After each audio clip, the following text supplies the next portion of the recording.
അനന്തവിഹായസിലേക്ക് നടന്നു നീങ്ങുന്ന നമ്മുടെ ജീവിതമാകുന്ന തോണി ആടി ഉലയുമ്പോൾ ഞാൻ ഇവിടെ ഉണ്ട് എന്ന് പറഞ്ഞുകൊണ്ട് നമ്മെ ഓരോരുത്തരെയും ചേർത്ത് നിർത്തുന്ന ഒരു വ്യക്തിയുണ്ട്, പരിശുദ്ധ അമ്മ.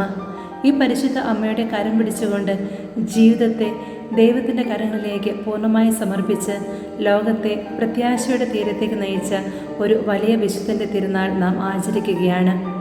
വിശുദ്ധ ഫ്രാൻസിസിനെ സംബന്ധിച്ച് പരിശുദ്ധ അമ്മ മിഴിവാർന്ന ഒരു അനുഭവമായിരുന്നില്ല, മറിച്ച് അഴകാർന്ന ഒരു അനുഭവമായിരുന്നു. ഈ ഒരു അനുഭവമാണ് വെല്ലുവിളികൾ നിറഞ്ഞ ഈ ലോകത്തിൽ സ്നേഹത്തിൻ്റെ പ്രതീകമാകാൻ, സഹനത്തിൻ്റെ ചവിട്ടുപടി കയറുവാൻ വിശുദ്ധ ഫ്രാൻസിസിന് സാധിച്ചത്. പ്രിയമുള്ളവരെ, വിശുദ്ധ ഫ്രാൻസിസിൻ്റെ തിരുനാൾ ആചരിക്കുന്ന അല്ലെങ്കിൽ ആഘോഷിക്കാനായി നാം ഒരുങ്ങുമ്പോൾ പരിശുദ്ധ അമ്മയും നമുക്ക് ഓരോരുത്തർക്കും ഒരു അഴകാർന്ന അനുഭവമായി മാറണം. അതിനുവേണ്ടി വിശുദ്ധ ഫ്രാൻസിസിൻ്റെ മാധ്യസ്ഥം നമുക്ക് യാചിക്കാം.